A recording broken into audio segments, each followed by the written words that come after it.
Welcome to Cardone Debates. It is Tuesday, January 13th, 2026. And we're going to be discussing, is Bitcoin the best business in the world? Make me wrong. We talk about this a lot. Gary has a very, very strong opinion on this. This is a recurring theme in Cardone Debates. And we have a new guest today, and we have a few guests who have been here before. Gary, welcome to your show. Hello. You're muted. Hello. Can you hear me okay? Yes, we can. Beautiful. Yeah, listen, I think that when I say, hey, let's do the debate on this topic, a week ago it seemed like, okay, this is the right time to do it, and then a week goes by and you're like, what are we talking about today? But look, I have a thesis, and I would love Joe and Siong and Normie and yourself and Dustin or anybody else that would like to come up. Because I look at all these SBRs, the Strategic Bitcoin Reserve Companies. I look at the alt companies. I look at building private companies. I've done this since I was 27 years old, just building companies.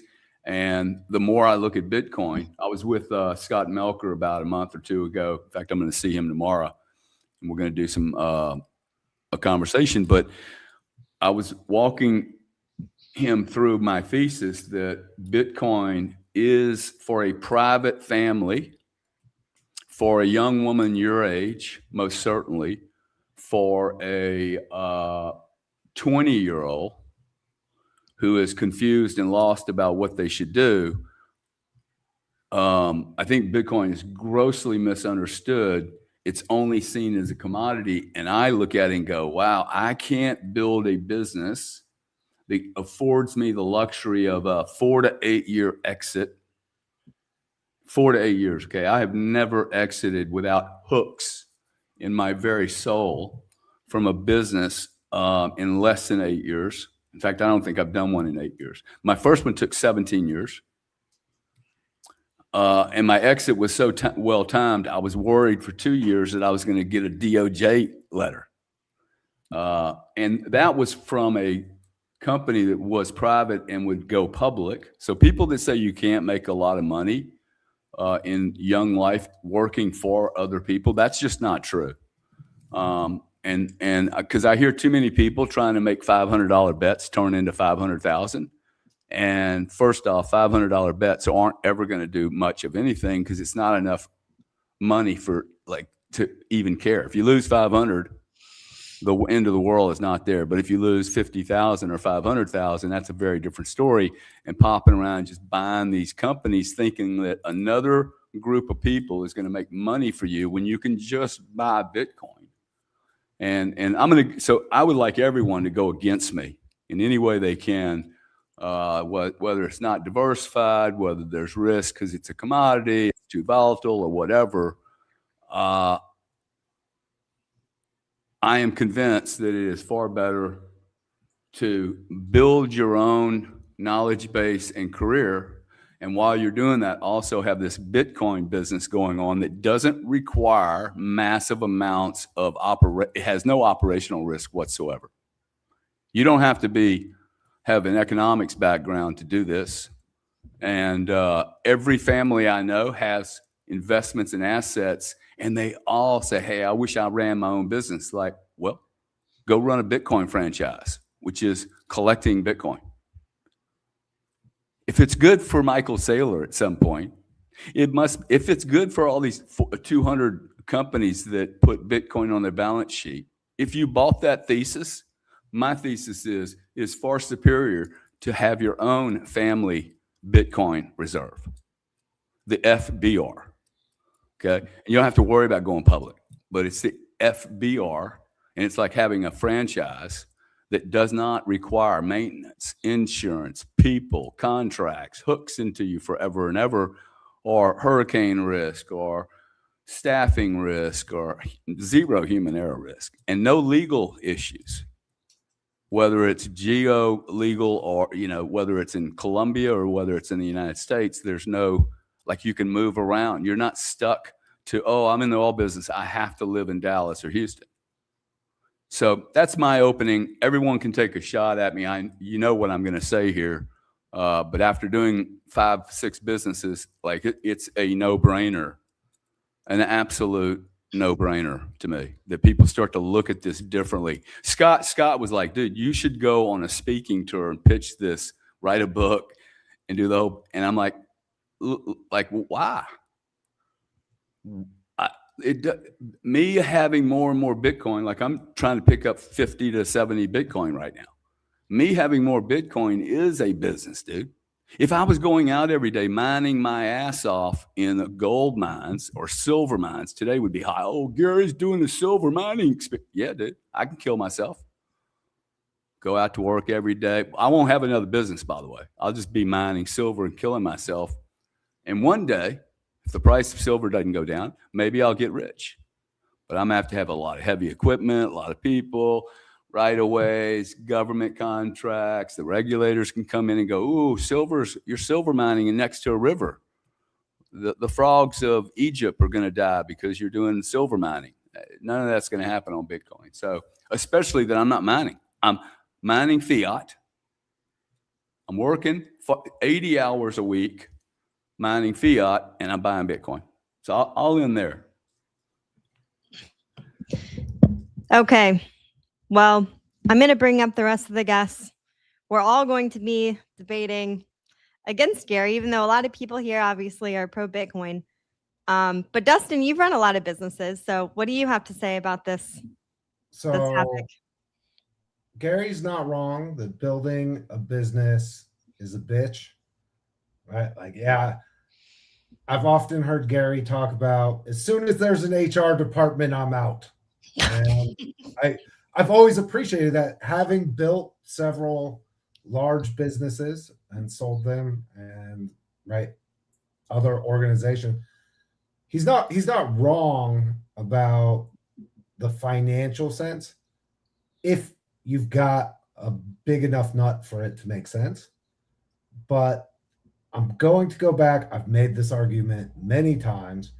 We need people to do more than just collect damn Bitcoin, right? We need you to go out and build things that people use, right, in order for society to continue. I mean, if the goal is to sit at home and watch Netflix all day, every day, and and become Wally in 800 pounds, woo, like Shamu, yes, you could go, right? Like, you can do well just collecting Bitcoin and avoid all of the nightmare. And he's not wrong. It's a nightmare, right? The regulatory, with the government, both Gary and I could tell you, when the government decides to come after you, you are in for hell. I call it lawyer hell, for years, and often without resolution, where everything feels in doubt. I grant that. At the same time, though, right? If for younger people coming up who are entrepreneurial minded, this conversation I don't think is for everybody anyway. Most people don't want to have the kind of independence and responsibility that comes with managing your own life. But if you're of that mind, go out and build the next great business, right? Like, to me, you go in with your eyes wide open that you're going to sacrifice, that it's going to be difficult. But this idea of withdrawing from your destiny by just buying Bitcoin, I think there's almost a spiritual risk to that. And for Gary, who's been in the trenches, who's gone through the ups and downs of the whole thing, I do not begrudge at all. In fact, I think it makes perfect sense, right, to go and focus on the art, right, while having that comfortability. I love that Bitcoin affords that opportunity, but treating it as the only part, right? Like, instead of being entrepreneurial, right, when you're young, just withdrawing and buying Bitcoin, I think it's going to leave a lot of people unsatisfied, even if the finances make sense. Okay, it's a solid argument. No, it's not a solid argument. It is a argument. Okay, but the trick here, and I think I understand what Dustin's saying. That I never said anything about being lazy or fat, sitting on a couch. Now this is the challenge. This is what I have been going through on the IM stuff that I do Sunday mornings at 10:30 a.m. That is, to me, spectacular. It's the best work I've ever done about anything. Charge zero. Okay, so like if you're not watching that and you're struggling, I don't know why people aren't watching that. It's not really my information. It's information from all the great people in the whole world that's ever written anything about freedom. The challenge is Bitcoin doesn't require me to go to a bunch of dumb meetings. Now, I would ask you guys, how many fucking stupid meetings do you go to every day, every week? You go see clients fly all over the world, spend $1,800 on a airline ticket, then hotel bills, go out there to Canada 3 or 4 times just to show them that you're real, and you're 10 grand in, dude. $10,000 in on a business that may or may not even work. Okay, so like, and to say that you're actually doing things, I know people that go to work every day and all they do is busy work. They're not creating shit. So the trick for me has been, hey, how uncomfortable am I going to be not being busy? And then I have to go, oh, wow, I have so much time I can read. Ooh, I'm not that disciplined. What am I reading? Trash. Ooh, I think I'm going to go out on a date. I'm bored. Like that would not be happening if I was running a business. Okay, shit, dude. I'm grinding 14 hours a day. I have 8 hours of work I can do for the guy I work for, which I never said anything about. I said work 80 hours a week buying Bitcoin. That's what I said. You're not going to be bored. Okay. Now, in my case, because I had some money, the more I look at my money, I'm like, why would I go put my money into another private deal that has human error risk, that requires the 2 founders to be there and hopefully they're alive, and they have to have a good attitude and they have to have good management skills. And maybe 12 years from now, some company buys it and I make a lot of money. But being in so many of these businesses, I mean, there is human error risk. I'm in an investment right now that if the main person died, like that business will get trashed. Okay, trashed, because it's just key man risk. Bitcoin has no key man risk. So I'm saying do 2 things: mine fiat, and I'm saying that there's no better thing to do than create your own family Bitcoin reserve, whether it's $50 a week, a day, and you start stacking that. There's no damage to it because it's a forced investment program that will be better than a 401k. And you're going to wake up one day and go, oh man, my 401k turned into a private equity play. Because I believe that Bitcoin, everybody talks about Bitcoin topping out, and we will see another exponential for Bitcoin. And silver and gold are literally, that's why I use the example. If I was mining silver, I would be being interviewed every day. They'd be like, oh, look what he's doing, dude. Yeah, I would have had to raise $1 billion worth of capital, signed a bunch of contracts, been a member of a private or public entity. And and hopefully silver doesn't go down in price in the next 3 years. Y'all would be like, okay, let's do an interview. If I do my brother's getting invited to stuff at Pomp. Pomp's never asked me to go to anything. Grant starts buying real estate and Bitcoin, and he's getting interviews every day. Okay, I look at it and go, shit, I don't even have to do any interviews if I don't want to. I'm not gonna ever take my company public again. So because it's me. Why would I want my family to be public? If it's good for Michael Saylor, if it's good for a Naka or a Metaplanet or any of these guys, it's got to be good for a family, right? So that's my point. Wow, I see people investing in these SBRs, and I'm like, hey, why don't you just put Bitcoin on your balance sheet, your own balance sheet? That's a no-brainer. Rocket Mob. See, Bitcoin has no key man risk. This is a hugely important thing. If you've ever had an investment in anything, you have key man risk. I mean, if you're putting your blood, sweat, and tears, and you're not accumulating it, you're putting it in fiat, you're a fucking moron, right? Like, I don't think there's a lot of argument there. The question is it still valuable, right, and worthwhile to go and strive and build and build on Bitcoin, right? Build on the rails. There's if there's one component that, again, I fear for the Bitcoin community, like if there's one concern I have, it's the idea that it doesn't have to, right, because it's been so strong and early, that it doesn't have to evolve, that we don't have to build on it, that it doesn't have to remain a currency. I think that there's pieces that are still missing and need to be upgraded. And we need brilliant young entrepreneurs to drive that. And also to like collect their, I love the term FBR, by the way, family Bitcoin reserve is brilliant. But right, like, yes, go build your FBR. And if you're entrepreneurial minded, put up with the calls, put up with the travel, put up with the risk, because ultimately you're in better shape than Gary was when he had to go through it, because you can park the return on your efforts in something like Bitcoin. Can you imagine, Gary, if all of those, right, you probably wouldn't have had to do 6 companies. If the first 2, you were able to put the return that you earned into something that held its value like Bitcoin does. So I don't want the message to be where I would find cause of debate is I would never discourage somebody, as awful as it can be, from being entrepreneurial and going after it. Because they will hit. They will hit.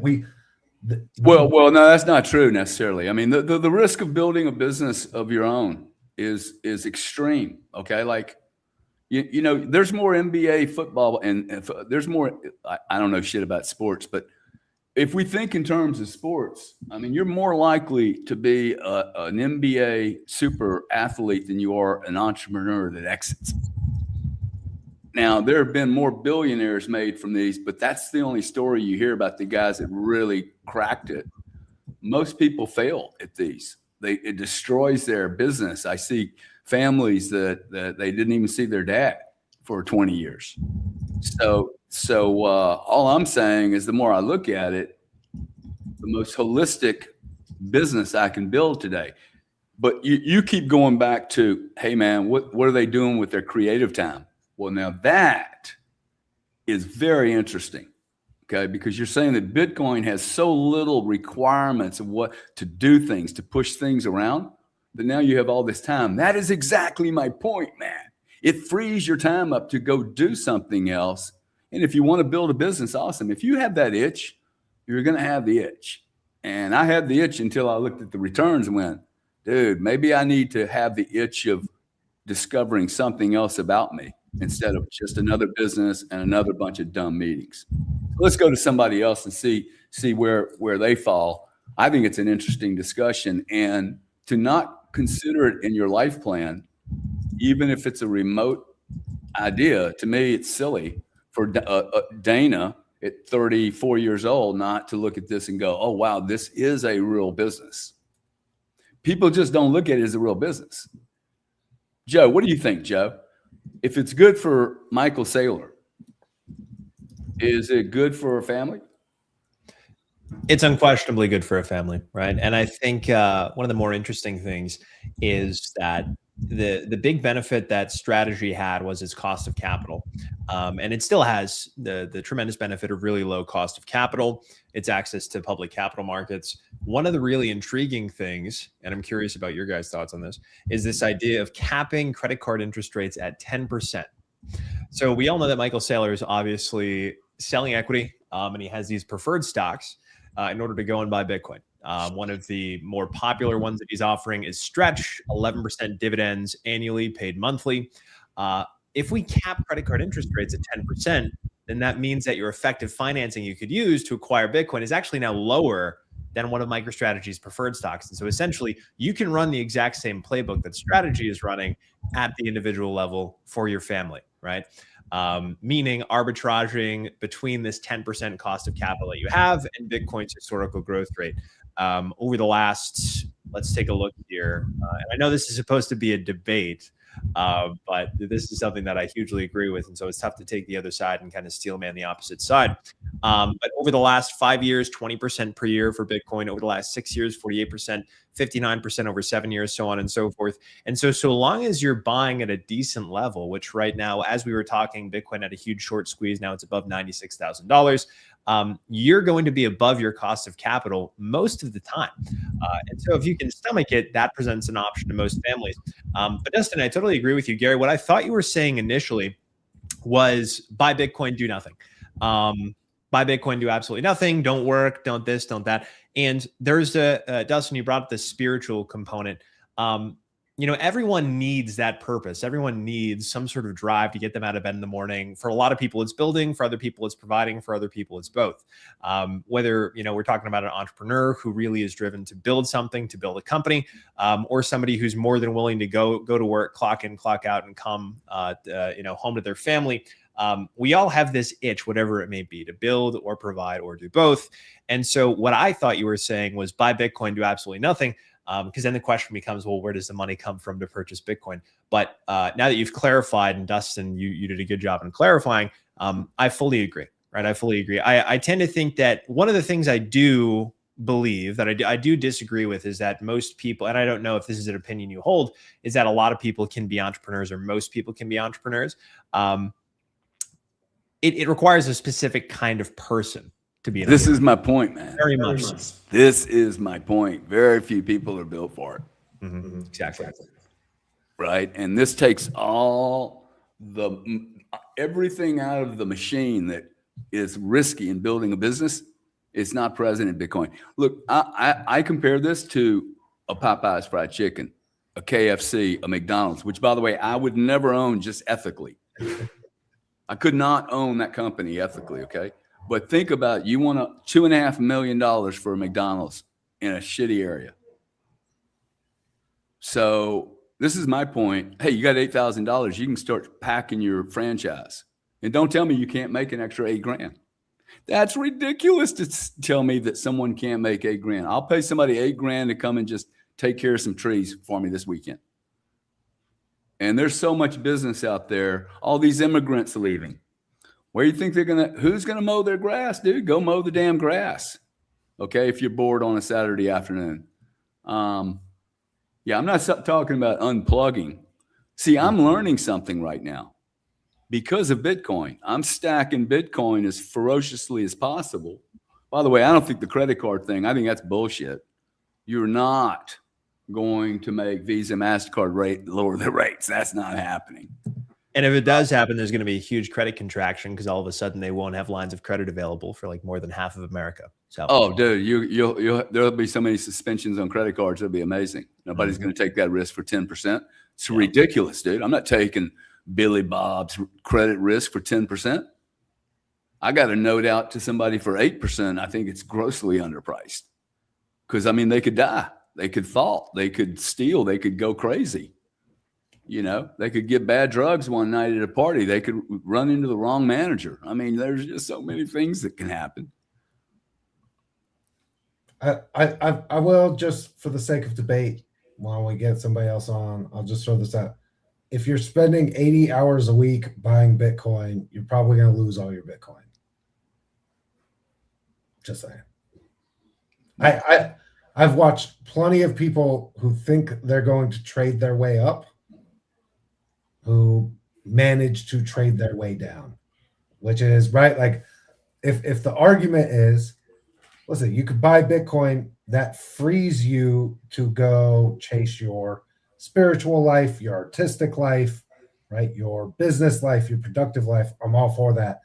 Mm-hmm. I would caution, because of how many friends I've had who manage to be early and still screw it up by overthinking it, which is right. Like, it's not something that requires 80 hours a week.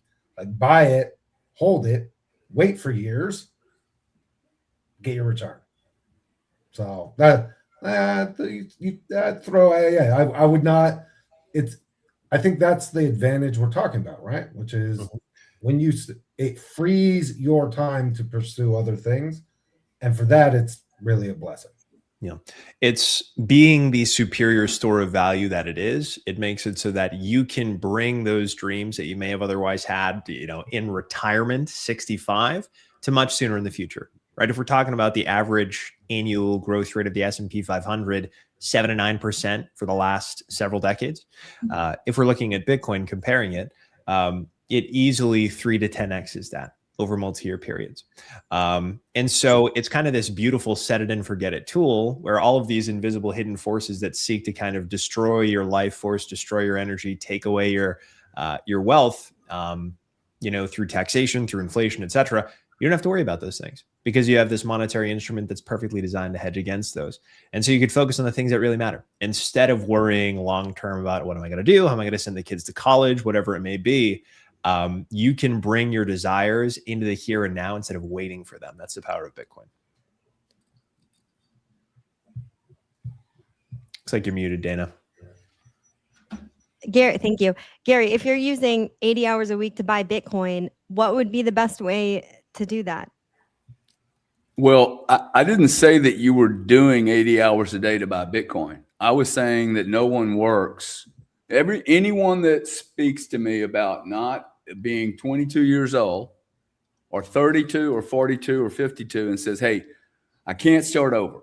I can't, I don't buy any of it. Okay. If you have that attitude, you most certainly are the perfect player for Bitcoin because you're not going to be an entrepreneur with that attitude.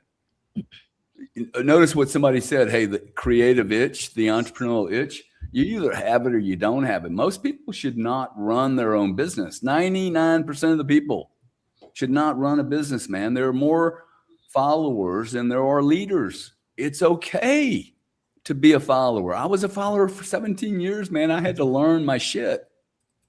I worked around some really cool animals. It was part of my pay. Like I was learning. Okay, now later years in life, I'm looking around. Look, I called somebody up. I called Jeff Booth, who a lot of Bitcoin people know. I've got $7.5 million. 7.5 million. Call it 50,000. What is that? That's 1,000 Bitcoin or whatever. No, 100 Bitcoin or something. Mm-hmm. So I've got an investment in a private company it's a brilliant business. I own half of it or more. Called Jeff up and said, dude, I'm just going to buy the whole thing.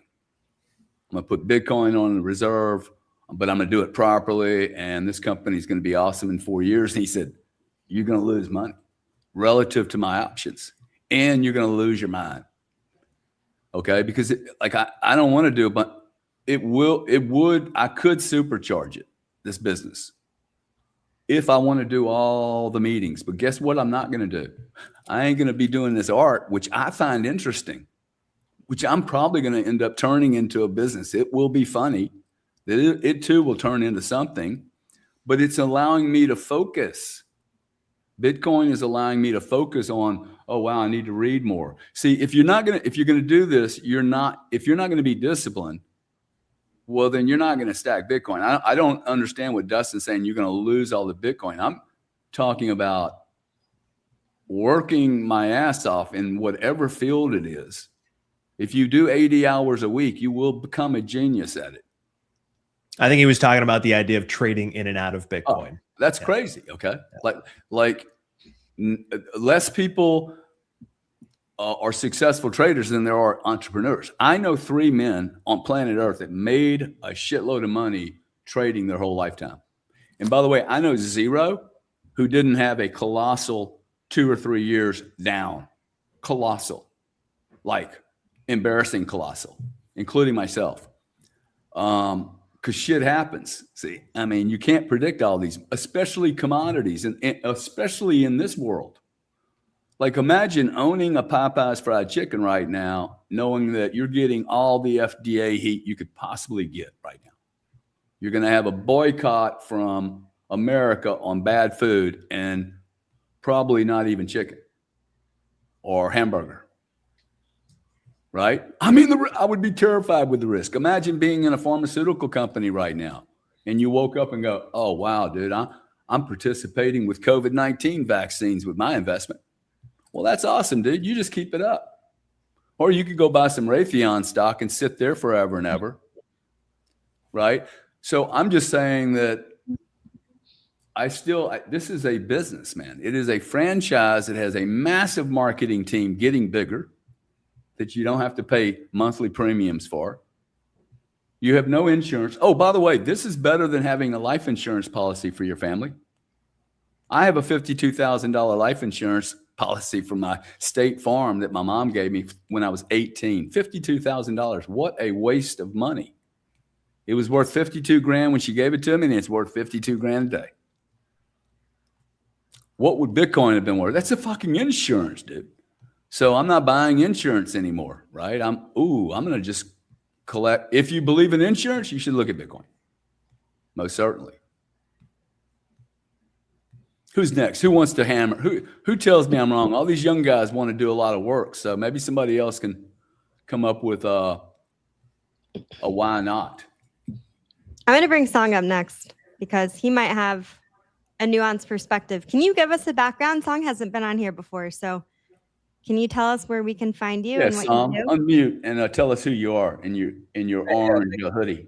Yeah, thanks for having me on. I'm Sung. I'm a co-founder of Bitcoin District Initiative. We're a 501c3 nonprofit focused on Bitcoin education and merchant adoption in the Washington, D.C. area.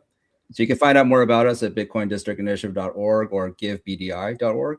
We also hold multiple events at the new Bitcoin PubKey DC location. So if you're in town, feel free to say hi. In terms of this debate, it's a little different than I thought I was getting myself into, but an interesting place we're going.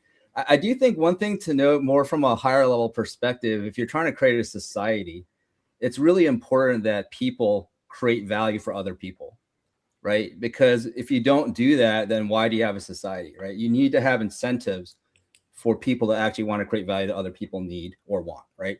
So you start from there. And so that's not just purely an altruistic reason. It's like you won't have a society if you don't have that incentive in the first place, right?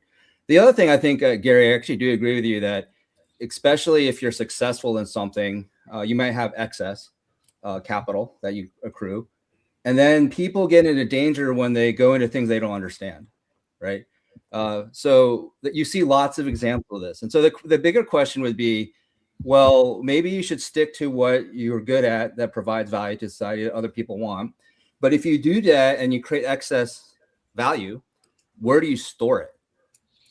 And you see this all the time. You have pro athletes decide to go into the restaurant business or something, right? Or you're a lawyer or a doctor, or you're successful in something and you decide to become a stock picker or running rentals on the side. Think that's passive. It's definitely not. So then the question I would think is Bitcoin provides a personal opinion that Bitcoin provides a valuable instrument in that that's where you can put your excess value and store it. And it's not relying on how good you are at it or not. And that's, you leave what's good for everyone else in society to do with things that they're good at, right? So like if I thought I was as an accountant or something, think I would be good at running a restaurant, I probably won't be. I'll just leave that up to people who are good at running restaurants. And so why am I using my capital or savings to invest in that? And I'll probably be bad at it. That's not actually good for society, right? The other area I do think that people run into danger is, what if they want to expand? Let's say they're successful and they want to expand, or things are changing, their industry is changing. Well, what do they do? Or they're trying to exit. What do they do for that? Well, again, Bitcoin can be that placeholder as well for that value. So I don't think this is necessarily a mutually exclusive discussion about, well, you could just buy Bitcoin. I just think of it as that's where you store your excess value. And that's probably better for society overall, because you're not doing something you're not good at.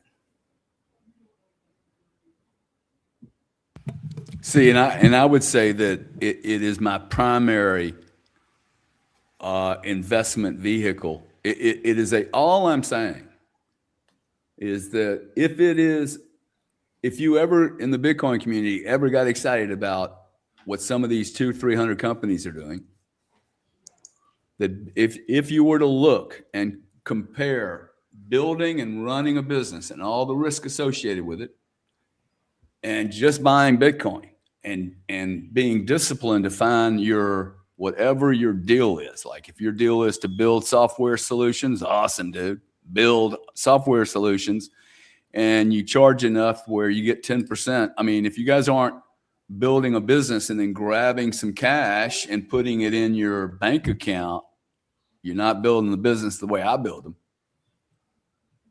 Okay. Now, in one of my businesses that I'll have made a couple $100 million in, I had to sell everything I owned, liquidated everything, including a $46,000 401k, which I just happened to find.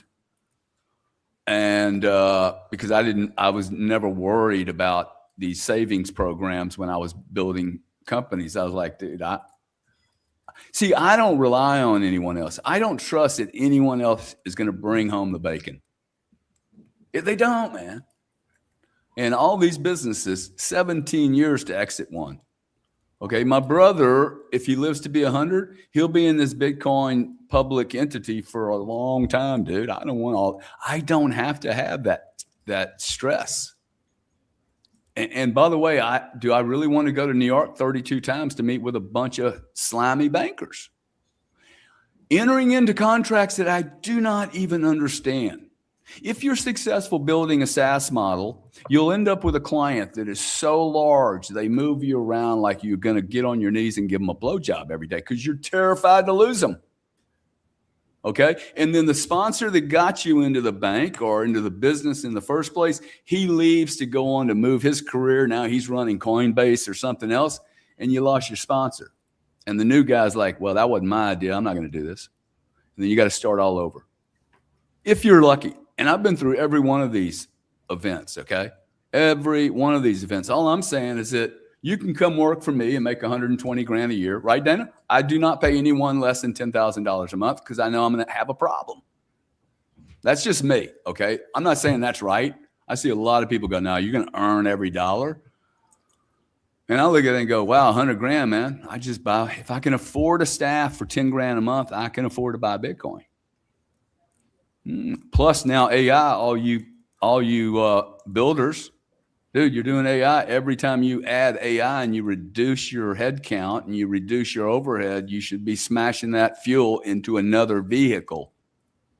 That does require discipline, by the way. 4 to 8 years. You must hold this position for 4 to 8 years, which destroys any kind of investment you can make in your own business and be able to liquidate, monetize without hooks. Okay, hooks in every orifice. And most people don't even exit with the exit they thought they were going to exit. Ask any guy that exited. Hey, man, you exited for 300 million. How much did you really get? Because it wasn't 300 million. It was 300 million paid over 10 years or 3 years, and they had to sign an NDA and they couldn't compete. They might have lost an opportunity. Their lives are on hold. So you exit a business and like you can't do anything for 2 years. What are you doing?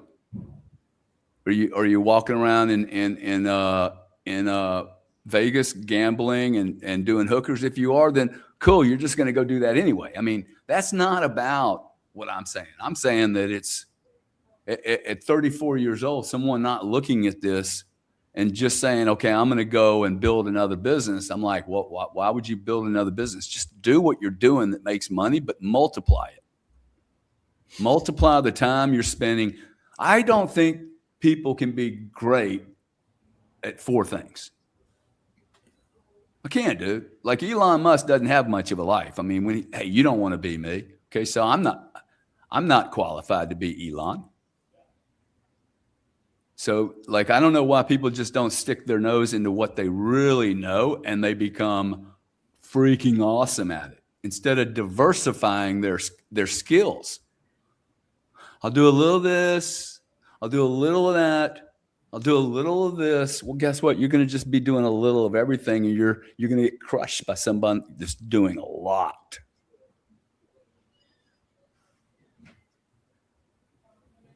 I mean, I think there's a lot of wisdom in that, Gary. Like, right. The more we talk it through, see, it does. Because it's really counterintuitive. We have been taught to do. Like, I can see Joe going, no, dude, I'm a doer, dude. I'm a doer, man. And which is awesome. Okay. But like to be able to do, Like if I picked up a shovel today and I shoveled every day, I would become a great shoveler, man. But my first couple of pitches is going to be ugly. Okay. I do not know how to use a shovel properly.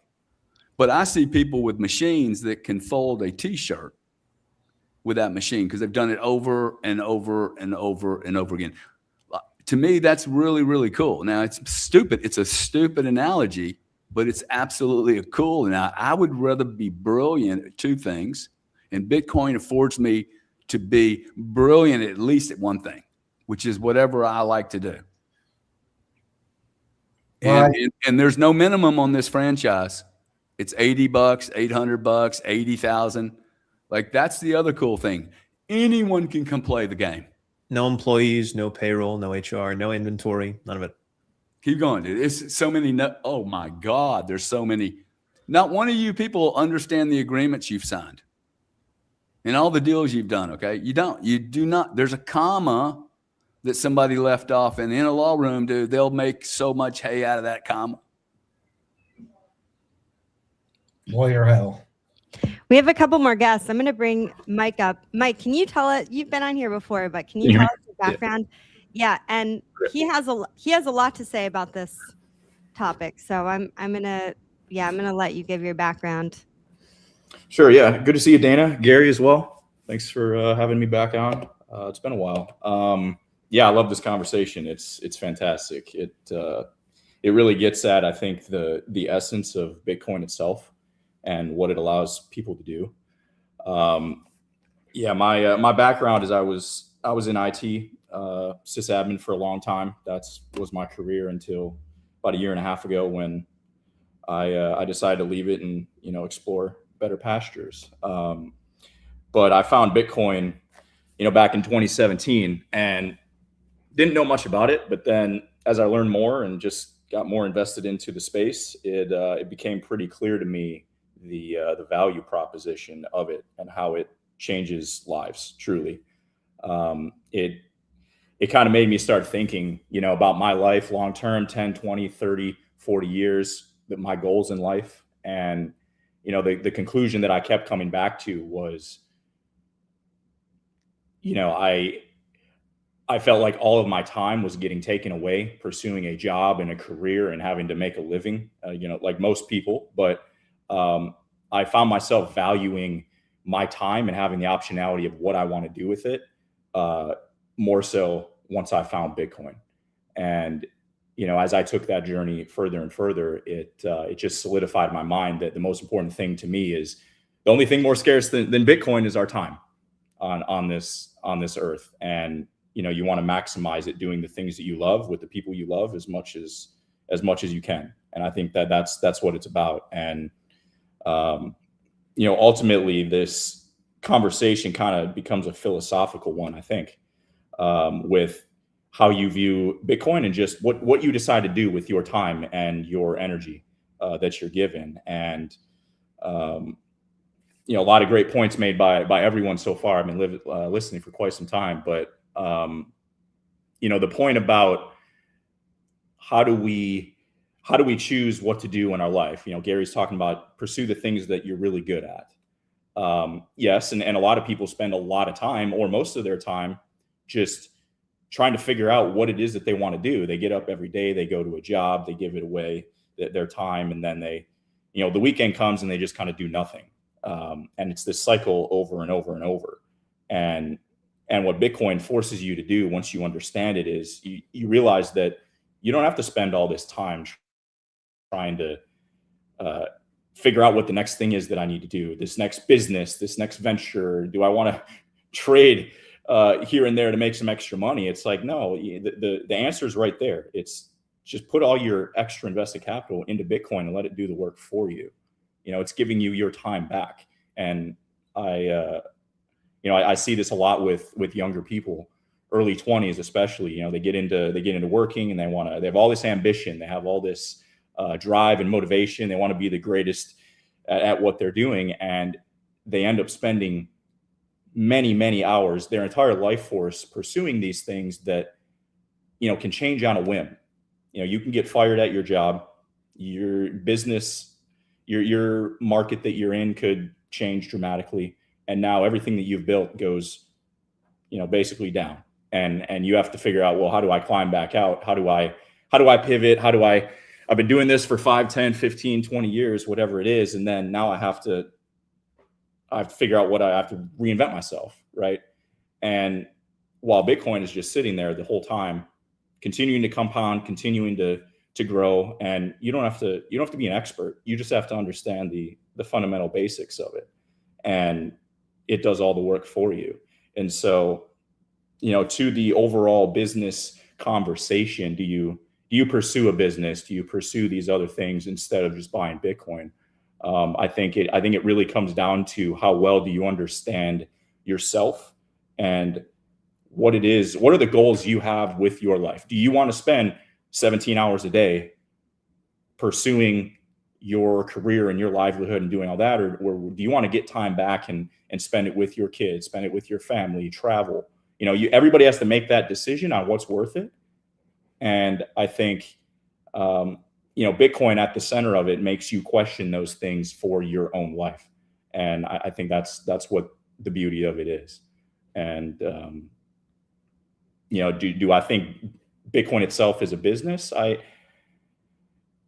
don't know that it is a business for the average person. I think it is a way to challenge where you spend all your time. I think a lot of these most businesses fail. I don't know what the statistic is, but a lot of startups fail. People spend all this time, they build something, and then it's hellacious. The number is hellacious. Okay, it's in the high 90s. Yeah. So you're probably going to fail, and you're going to fail a bunch of times. So how much resources are you going to put into that? How many skills, how many people do you need to hire? How many things do you have to do right continuously for a long time to be successful?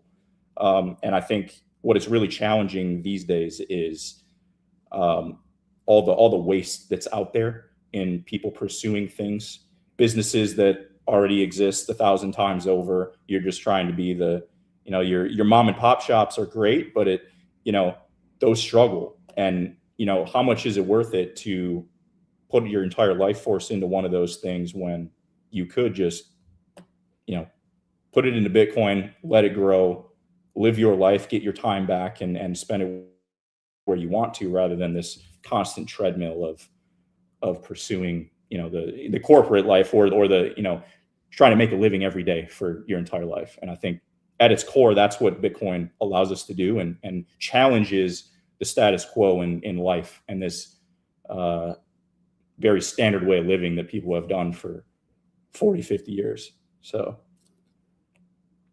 that's my long-winded entry. So, Mike, how has your life changed when you started thinking about Bitcoin in that way, before and after? Like, what do you do in your day? Like Gary likes to paint, read. Yeah, well, I think How has your day changed? It made me evaluate: do I continue getting up and going to work 8 hours a day for the paycheck, or do I try to get time back to spend it with friends or family or experiences in life that were getting taken away from me, working 40, 50, 60, 80 hours a week? And, I had to make that personal decision. Could I continue that career? Could I continue growing, for the paycheck, let that grow for numbers for some reason? Or was it more important for me to have the freedom? Because ultimately it comes down to, I want to be able to get up every day whenever I want, go do the things I want, pursue my health, the gym, the things that are truly important in life, not this just endless treadmill of quote unquote kind of greed or try to get to the finish line of I got to ascend all this way up the corporate ladder, or do these accomplishments, or try to do all these things that people find themselves getting trapped in. And so, yeah, my biggest focus, once I realized what Bitcoin was at its core, was I need all my time back. I need my freedom. I want the flexibility and optionality to spend it how I want to, not being forced to, because that's what society tells us to do. So for everybody who's been early in Bitcoin, isn't there some level of obligation not to allow the complete centralization of the rest of society? Right. So like I constantly get that, which is Bitcoin's so good, right? It's provided so much opportunity. Why would I screw around with mom and pop shops? Why would I screw around investing in businesses that are, likely to fail, that are going to be difficult, right? You do it because the same underlying principles apply to life in general. Like if Bitcoin orders just completely withdraw, right? Like, and we don't take the blessings of the wealth that we've received as being part of Bitcoin to like spread the underlying, like decentralization, right? As we come into this surveillance state, again, Bitcoiners need to be investing in things like communication channels and media, right? There's Bitcoin was a revolution because it was the first time in my life that we addressed one of the actual underlying problems that plagued society, that made people enslaved to a terrible system. But it's not the only one. And if we centralize into Bitcoin, right, we're losing out on protecting ourselves in all the other places that we're vulnerable. Because at some level, if we have a complete and totally bought media, social media algorithms are all about behavioral modification, and we allow for the complete centralization of agriculture and distribution, right? Like, did we win the revolution and just completely, because you're still vulnerable, right? Like at some level, Bitcoin can protect you financially, but if the rest of society is burning down around you because the opportunities dried up and the only money available is to go work a slave job at freaking Amazon for, right, like grinding at 12 hours a day at $10 to $17 an hour or whatever it is, right? At some level, the collapse everywhere. Like, I believe that we've been given a blessing and we owe it to spread those underlying principles like decentralization to other industries and completely withdrawing. Even if you take a financial hit, like count your blessings that you've been put in this position to bless others and give them an opportunity to go fail. Because I've seen people fail, I've seen them pick themselves up, and then I've seen them do something that actually changes the world. And right, like I don't mind investing in people that I know are working, whether it works out or not. And I think we owe it. I think we have an obligation for the blessing that we've received to make sure that the rest of society doesn't collapse. Like, I want Gary to like give other people the opportunity, like his art, to open up the opportunity for other people to pursue art and find the same level of satisfaction. I want the people who are interested, like Jack Dorsey is a good example, right? He's trying to solve, after Twitter got taken over by the feds post 2016. It's another great story and tangent, right? He's refocused on trying to build something that allows people to communicate out being trained by the algorithm on, like, oh well, here's your little cookie, Pavlov's dog, right? Like you're talking about whatever the psyop of the day is, you'll get likes. Oh, you're talking about something that is revolutionary, like nobody's interested. So he's trying to create that with like his next venture on trying to make sure that we preserve these other elements of society. I don't think we can overlook everything else but Bitcoin, and it requires us being willing to risk and to lose in order to build those things out.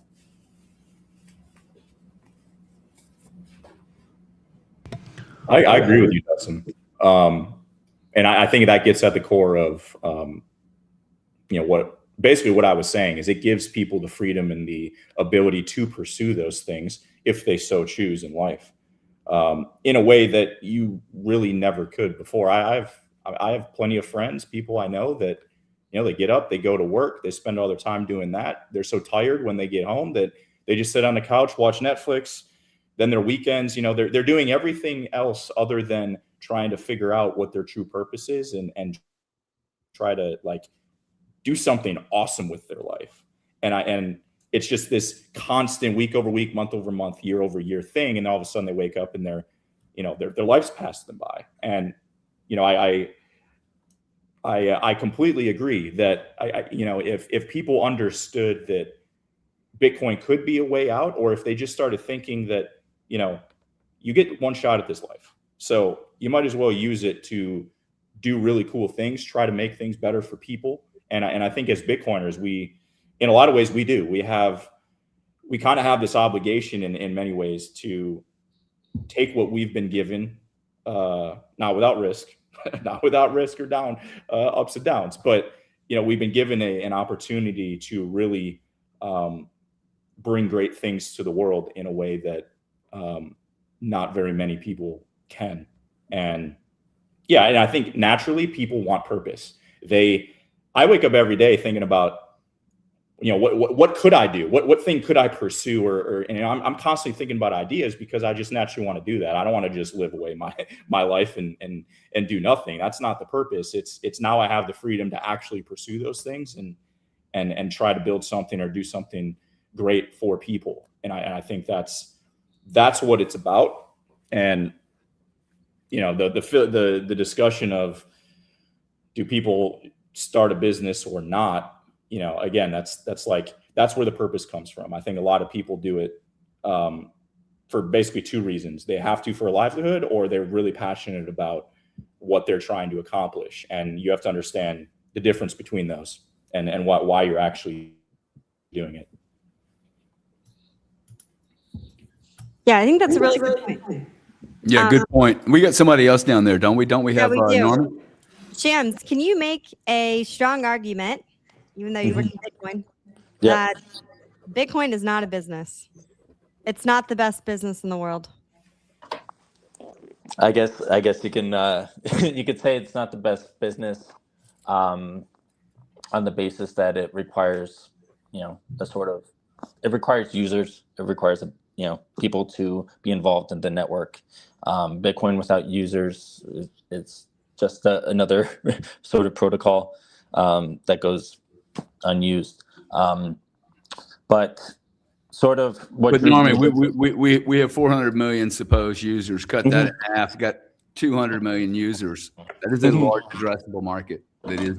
Well, it's still, in terms of where the internet is, it's still in terms of like the sort of correlation between internet adoption and Bitcoin adoption, where broadband was in terms of adoption. So there's still a lot of room to grow for Bitcoin.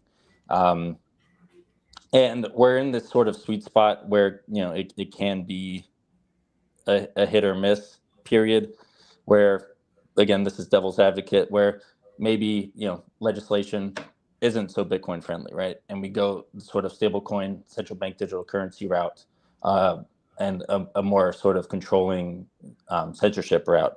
Ideally, that's not the case, but it is a possibility if, a certain sort of regime comes into play. So, but personally, what drew me into Bitcoin was being able to, kind of do what I'm passionate about, right? Focus on my creativity. In my family history, we've had restaurants, we've had several different types of businesses. So to kind of have this sort of backing, this financial backing, kind of allowed me to, hone in on what I'm passionate about. So currently, being a part of the PubKey team, so, but again, the devil's advocate part is pretty tricky, but we are very early on in the stage for Bitcoin. So it was just a little tricky intro, but. See, so what just to elaborate on the point, because people are talking about stable coins, and rightfully so. They have the ability to become CBDCs, right? Yeah. The programmability is built in. Mhm. I love most about Bitcoin is the community of people. I have Mhm. never been anywhere or surrounded by such a diverse group of people who also are smart and passionate about things that matter. Mhm. And my fear when I hear this stuff, take the CBDCs, for example. This community should see itself as being at needs to take a leadership role in Mhm. other aspects besides just finance. We need decentralized media. We need to cut the same way that we like finally beat the fiat money system by building a superior alternative. We need to apply that in government and lobbying and fundraising and media, right? There's so much shit that is broken for the same reasons that fiat currency was broken, that the Bitcoin, the fact that we got this piece of it figured out, like lends hope to that we could fix these other areas. But if we just withdraw and say, you know what, I don't need to do anything but Bitcoin because Bitcoin is so stable and so solid, it's almost like we are hamstringing ourselves from our own success. Mhm. And the Genius Act is a sort of Trojan horse to establishing CBDCs. So um, that you know, the fact that the Treasury can issue, you know, monetary units to something like Tether or Coinbase or other stablecoin issuers is, you know, it's a sort of Trojan horse that can be used for nefarious reasons, and that is something I'm keeping an eye on personally.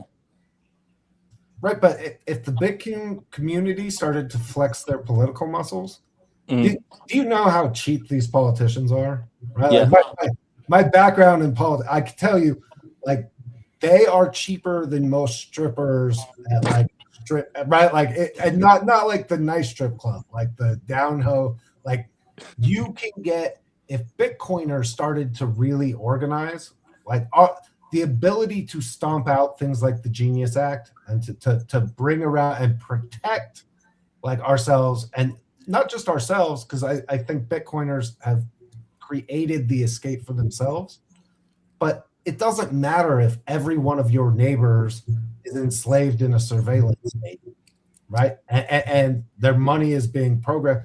Everything else falls apart all around us. And so like I just want to see Bitcoiners, right? Like use that leadership, use the experience, the ups and downs of like actually turning over a problem as big as fiat currency and apply it to the other big areas. And that's what I'm looking to invest. Mhm. Yeah, Dustin, one thing that you bring up, I do see this working with small business. Clearly, small business, they don't have access to good bank loans or especially the capital markets. And so they don't really have a level playing field. And so what ends up happening is the bigger companies just get bigger. That's why you see a lot of chain restaurants expand. And so one thing that we're doing with the Bitcoin District Initiative is educating merchants and not just accepting Bitcoin payments, but saving it and why you should. Because if you look at the balance sheet of these a lot of these smaller companies, they don't really have much assets. They might own the land, but not necessarily a lot leased, for example. And so really the only collateral they have if they run into a downturn is just the promise of future income. And so there's not that many people willing to lend to them, right?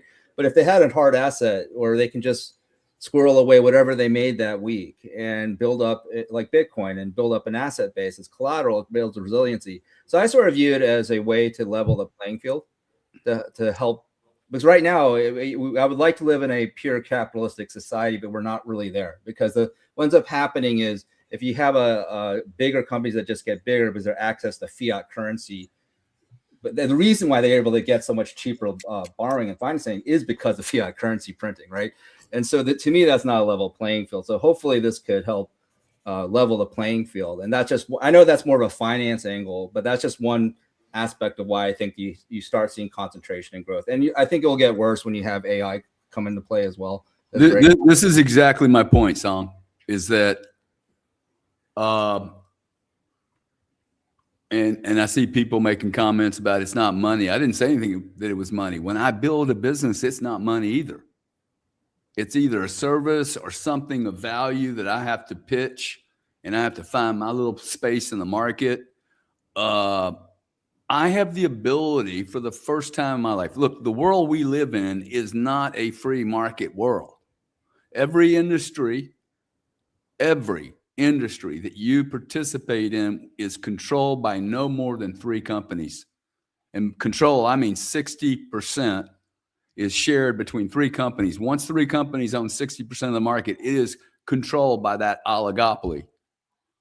There's not enough pressure from the other 40% to actually put any kind of tension into the market and make it fair. So I have the ability to buy a percentage of a franchise I call a monopoly that y'all refer to as Bitcoin.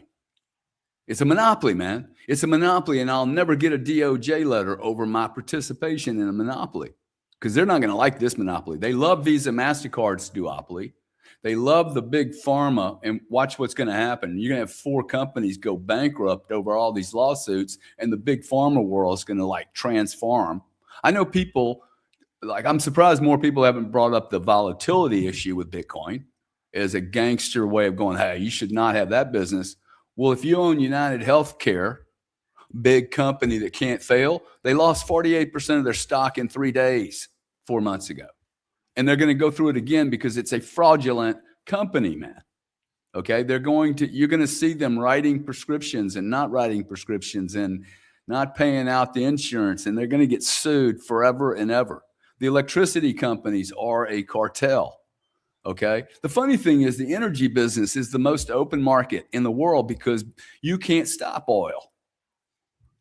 You can't, and Trump and everybody before him have placed tariffs on shit. It never works. All it does is creates a spread between Indian oil and Russian oil and however you label it, but people are just discounting the oil and moving it around, putting a different label on it, and oil is going to flow no matter what you do to it. So I look at Bitcoin and go, wow, I can buy into a monopoly. I have no human error risk. All I have to do is hold it for 8 years and I will get a exceedingly awesome return. And to think that I can build a business in 8 years and achieve the same results as a return versus all the hair that comes with that business. And by the way, when I buy Bitcoin, I don't share it with my partner. This was the reason I had to, if I was going to put Bitcoin on the balance sheet of a company, I'm like, shit, I have to own the whole company because the shareholders aren't going to do what I do. I wanted to put 50% of the capital in the company with Bitcoin. I'm like, all the other 2,800 shareholders can do it. Now I have to buy all those guys out so I can control it, because if they don't put in as much Bitcoin ratio wise as I do, I'm getting diluted. Why would I do that? Shit, Gary, why are you doing any of that? Just do your FBR, bro. Stack as much Bitcoin in self-custody, stack as much Bitcoin in an ETF, if that's the way I have to do it, stack it in whatever. And then I start going, no SBRs for me. Okay. I went off into the land and I'm like, oh, why would I invest in an SBR like MicroStrategy or Naka when I can just buy Bitcoin? Like, why would I do that? Right? It's really bizarre, because as soon as I buy a MicroStrategy or Naka, I have human error risk. And that human error risk isn't just about Fong Li and David Bailey and Michael Saylor. It's also about how the public markets respond, how Wall Street decides to pitch this, if they want to dump the stock one day. Like, there's a lot of human error risk that, like, I could tell you so many stories about blowing up companies and then having to spend another 4 years fixing it. Or how about the time that I was really a gangster in the United Kingdom crushing it, and I got a phone call. Hey, you can't do that deal or you're going to be, your passport's going to be exiled. Like, wow, I moved my whole life to London. I lost a marriage because of it. I got 600 people working for me now, and they're telling me they're going to throw me out of the country if I do a deal. Wow, that ain't going to happen with Bitcoin. So all I'm saying is that I think people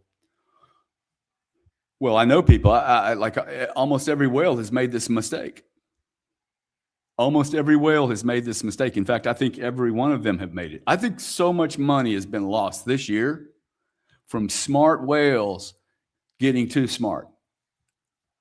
And they've moved into SBRs with $30 Bitcoin, and now they have, well, in my case on NOC, I have zero. I mean, it's going to be a total wipeout. Buy something for $1.20, $1.20 or $1.40, and it's worth 42 cents today.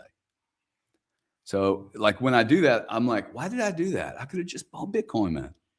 What am I thinking? Right? The issue I think that really comes up is what everyone has said in a roundabout way. It's the time, like somebody said, hey, Gary is doing his art because he really enjoys it. Dude, I hate it. Are you kidding me? But by hate, I mean, I'm not used to not being in meetings. I'm not used to wasting my time going to a meeting for 4 hours. Somebody asked me to go to the round table in Dubai. I'm like, and I love all these guys, okay? But I'm like, other than me wanting to clean some dirty Bitcoin that I found, what reason is there for me to go? I know all these guys. I can pick the phone up to them. And it's not about the expense. It's about the time. It's going to take me 6 days, man. And by the way, I will not experience the tension of doing this painting because I am trying to prove something, which is, oh, wow, I have a business idea. I have an idea.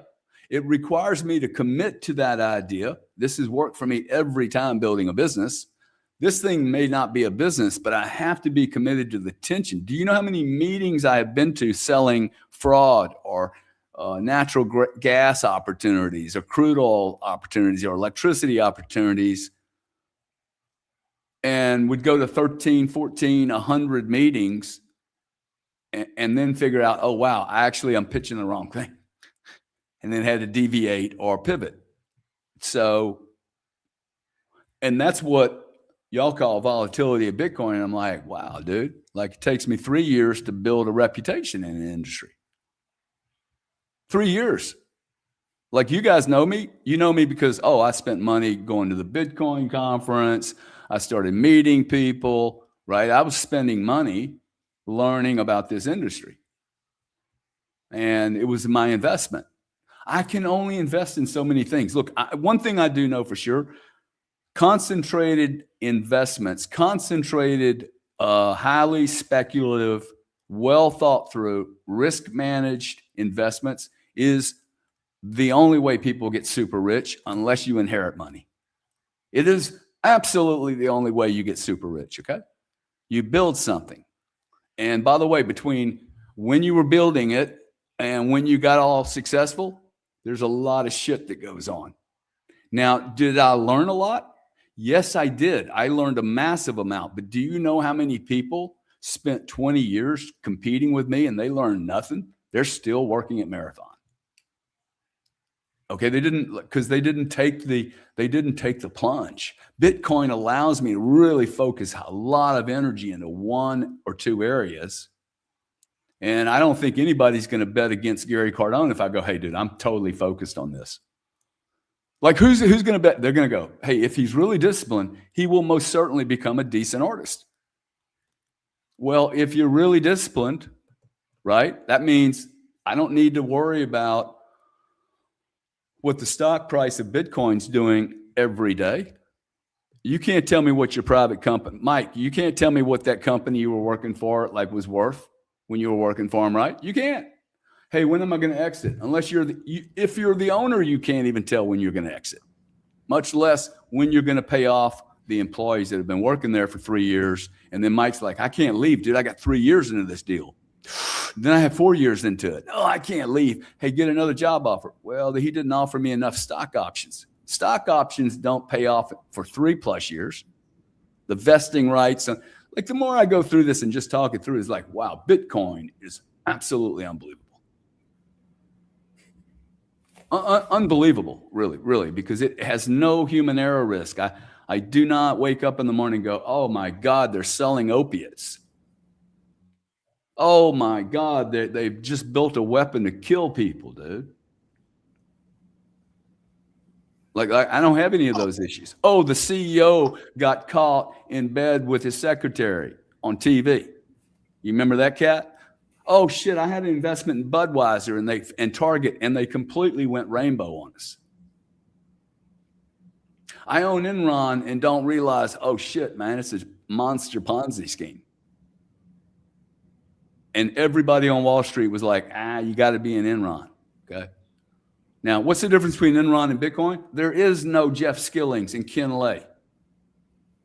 There is no Jeff Skillings and Ken Lay, man. The worst we're going to bitch about is the core versus non-core group. I mean, that's silly, right?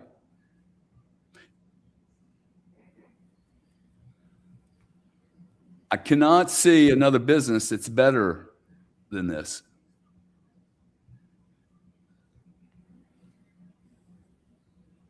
Family Bitcoin Reserve Company. If it's good for these big companies, how much money, Joe, do you know how much money's been raised by all these public entities that have converted? It's got, Sailor alone has raised what? 51 million. Yeah. So Naka raised 750 million. I just realized that my mic has been off this entire time. Yeah, tens of billions of dollars between all of them, particularly last year. Like the amount of deals that were happening around the March to September timeframe last year were completely insane. Now imagine if you were able to, at the individual level, relative to your income, relative to your assets, put that amount of Bitcoin on your family's balance sheet. How transformative that could be. Someone just commented cash flow question mark. I think this goes back to what we were talking about. Because I wanted you to respond, because everybody says this. Hey, no, there's no cash flow on Bitcoin. There's no cash flow on building a private business either, dude. Yeah. Only cash out. Exactly. The point is, comparing assets to invest your time in, because ultimately that's what you're doing when you're investing your money into something. You're investing your time because you earn that money. It's comparing the effort that is supposed to go into the asset versus the expected return. And when we're comparing, the core of this debate, mostly discussion, but semi-debate here, is that rather than or in addition to building a business or investing in a startup, it would behoove you to allocate aggressively to Bitcoin because of the superior risk reward profile. If you are an entrepreneur and building a company, saving in Bitcoin can be hugely utilitarian, whether or not the company succeeds or fails. If you are a normal 9-to-5er, purchasing Bitcoin, again, can be hugely advantageous to you because it appreciates faster than any asset that you could purchase out there, any major macro asset that you could purchase. It has a tremendously opportune risk reward profile. So when we talk about cash flow, that could be your income, that could be the business you're starting, that could be the business that you have, that could be the real estate you own. Bitcoin is merely a complement to that. It doesn't have cash flow in and of itself, but the idea is that saving in Bitcoin will allow you to pull forward your financial goals much sooner than not. So, ultimately, when comparing businesses to Bitcoin, we're not talking about the cash flow component necessarily. We're talking about how quickly Bitcoin can appreciate relative to the amount of effort that you need to put into it and how it completely trounces starting most businesses. Yeah. So again, to the cash flow thing, I'd like to know where the cash flow is for any of you guys that are building something. I'm sure all of y'all are building right now. Is there lots of cash flow? And then also, why do you want the cash flow? This is what my brother did. He was like, no, the people that invest in real estate, they want the dividends every month. I'm like, and what are they doing with the dividends? They're buying bullshit with it. They're buying cars. Okay. Because it's disposable income, cash flow. I need to sell it. I need to use it. That's not a savings plan, man. Okay. You don't have that opportunity in a business. Oh, wow. Let's see. I just hired 13 people for $100,000 each. I'm in at 1.3 million. I get to pay them $100,000 a month. Okay. $110,000 a month. And then, where's my cash flow? It went to them. I'm investing in people. I'm investing in these people to do what I'm asking them to do, assuming they imagine what I'm actually trying to create, assuming their minds are all clear, and they show up to work every day like they're really excited working for Gary Cardone. Until I say one thing about their party or COVID, and then they're like, we don't really like Gary so much. Got some human error now, right? They all of a sudden, or Google hires them away. And Google can pay them whatever they want. Like, the more I think about it and really compare what my options are, these are options for me. And people are making this really complicated, going, oh, I need another business. Well, why don't you just do the business that you got? Do it better. Because no one is going to bet behind me if they go, hey, Gary really will put 6 hours. Now, I don't think I can put 6 hours a day into this art. Okay, I don't think I can. I don't think I'm disciplined enough, but I do believe that 6 hours a day doing anything, you're going to become really good at it. If you do it 2 years, 3 years, right? So really, you're going to bet against that? I would invest in that guy. Actually, I would invest in that guy. I wouldn't bet against him. I'd be like, in fact, if someone invested in the idea, I would work the 6 hours, because then I'd feel so like guilty and ashamed for letting anybody down. I'd be like, hey, dude, people are starting to invest in this idea. I must do my 6 hours.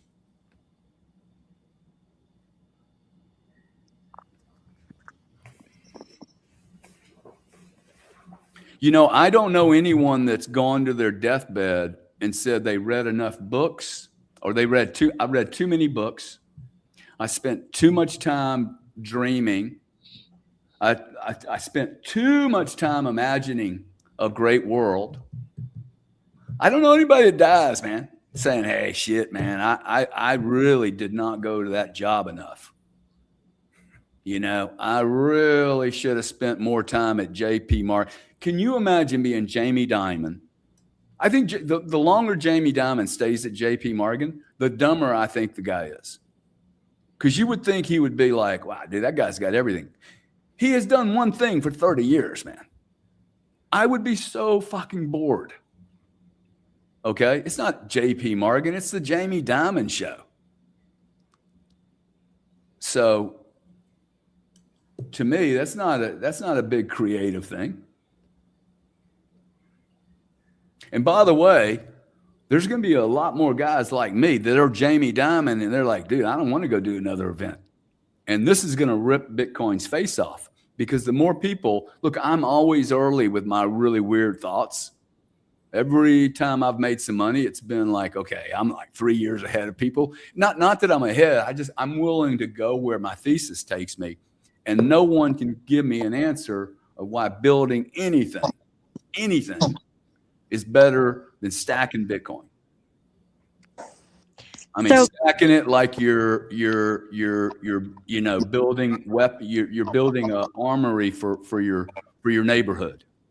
Stacking it like it's all I do. Just bang in some Bitcoin. Do anything I can to bang in some Bitcoin. Are you going to be able to compound that business at 30% a year for the next decade? Probably not. What business? Any business, right? Like, that's the question. Is like, how much time, sweat, tears, blood, all the stuff am I going to put into it, and for what? Exactly. But people don't start with a giant stack, right? Most people don't. And so I think we were going to talk about earlier, the idea that you have to find something that other people value. And so you trade your labor for that. And that allows you. His mic is echoing. I don't know whose it is. Okay. And hopefully that value exceeds your living expenses. And so therefore you can save, and you save in Bitcoin. And then what happens later on over time, and maybe you do achieve the point where you can be financially independent and not work anymore, and focus on other activities, or take more risks. You can take more risks when like maybe a job change, or just focus on hobbies. So but it's like a timeline, right? You don't start at a stack. And so there needs to be some, I would think most people have to start working in something, or start a business in something. But I do agree, Gary, like when you get to a point where maybe you're already financially independent and you're looking to expand or go into other things. That's where a lot of people get tripped up. You're like really successful in one thing. You want to then get into real estate and you have no idea what you're doing there, or start a restaurant or go into some private equity deal. That's where people lose, because they think they're good at one thing, they're good at other things, but maybe not, right? They're probably not as good in those other endeavors. And so Bitcoin is where the excess goes for savings, and then that can give you that freedom later. So I do think there's that timeline that we should be thinking about, because no one's going to really start with a big stack, right? They have to trade value to get that. And yeah, I disagree that you need a big stack though to start it. Look, you don't have a big stack of clients when you start a business, right? You got to go get them. So whether it's this is the point I'm trying to make. You cannot buy a Popeyes fried chicken franchise. Okay, you can, but it's going to cost you $2.5 million and a shitload of contracts. Oh, by the way, it will take you 6 months to get the franchise and all the legal documents, and you don't know shit about managing people, much less people that have no education whatsoever and don't want to be there, and you're going to probably get sued by them. So people talk about, hey, they look at me and look, for instance, it is no more easier for me to buy 50 more Bitcoin than it is for anybody here to buy one. It's not easier for me, dude. I have to go find the money just like you do. Okay, I'm at zero. I mean, if you saw what's in my bank account, it's not like it's just stacked with fucking $100 notes just like piled up. And I go, hey, I think I'm going to tag some of that fiat and go buy Bitcoin. I have to go. It pisses me off when people go, yeah, but you're rich, man. You could, dude, I don't have any Bitcoin right now. I need to go get some. And once I've identified this as the lowest risk private equity position I can put on without no human irritation or risk on my part, including my own risk, to his point, you go, jump into some other business. This is what most guys do. They exit a business and then they invest with their buddy and they lose it. Yeah. I mean, like, I'm a little older than most of you guys. I have lost so much money. So I see Dustin doing this. Dude, I have lost so much money on ideas. All y'all see is the success, but it's like, oh yeah. I mean, my ex-wife used to go, dude, like, do you have $100,000 out with like 30 people? They're like, probably. Over my lifetime, I mean, if you come beg me for some money, I'm probably going to give it to you. If you hit me up enough times, I'm like, okay, I'll help you out. I like helping people. But, I look at it today and I'm like, I have an obligation, talking about Dustin, I have an obligation as an adult who's probably suffered more losses than anybody here to go, what, dude, I found something that's awesome. I mean, I think what my brother's doing is awesome. But I think what I'm doing is super awesome because I don't have anyone to report to. I'm not having to raise money. I am not going to share this with anyone. It's me owning 100% of my business. If your business gets successful, you will give out stock. You'll give out options. You'll have to. And now you've given out expectations. They want to be like, okay, I'm going to exit here in 3 years, but you can't. It's just, to me, it's fascinating because it's literally about what are my options? And I don't think people have many options. And another important thing, though, is kind of building the conviction to go through those bear markets. Like, had I sold at my first bear market, I would have sold everything at $3,000 Bitcoin. So to build that sort of conviction in Bitcoin, you have to treat it exactly the same way you treat building a business. You ain't exiting shit for 3 years. Yep. You don't exit for 4 years. You go I am here for 8, because 8 is 4 years shorter than your equity exit's going to be. Assuming you get lucky. I mean, assuming you get incredibly lucky and you're traveling all over the place to meet people. Okay. Mm-hmm. Like all over the place to meet people. Now, I've traveled all over the place to meet the Bitcoin community, but it was allowing me to build my thesis. Okay. Looking around going, what are people doing? What are people doing? Oh, wow. They don't get this, huh? Why is strategy so cool? Strategy hit the market first and filled a gap between the people that understood Bitcoin and the people that did not. Like the Norwegian pension fund. They were never going to buy Bitcoin, man, but they could access Bitcoin through MicroStrategy. That kind of play, now he's going to have to grind it out. What's the difference between him and others? And I'm looking at it going, shit, man, I can stack Bitcoin on my own balance sheet. I know what my brother's doing is going to be awesome. I mean, I'm the one that gave him the idea, but it's like, wow, if you think that's awesome, what I'm doing is super awesome. Reduce my spend as a family, reduce my spend as a family, reduce my spend as a family, reduce my spend as a family, and then take all of that reduction and pour it into one thing that has the least amount of risk with the greatest amount of upside. I think it's Bitcoin. Because in Normie's position, when you're 3 years into a deal, you do not know what the stock's worth. There is no stock. It's private. You don't know if it's worth 10% more or 100% more or 100% less. You don't, man, because there's no liquidity whatsoever. My brother doesn't know what those apartment buildings are really worth. They have no chart. If he goes to sell all of them tomorrow morning, I'm pretty sure they're not going to have the value that they used to have or that he thought they had, right? The only difference between these plays is that the Bitcoin private equity business has a chart, and it irritates people. It's a 24/7 chart. I never look at the bloody thing. Somebody said, is the price of Bitcoin $95? I'm like, oh, shit, dude. I should have picked some more up at 88. Like, what was I thinking?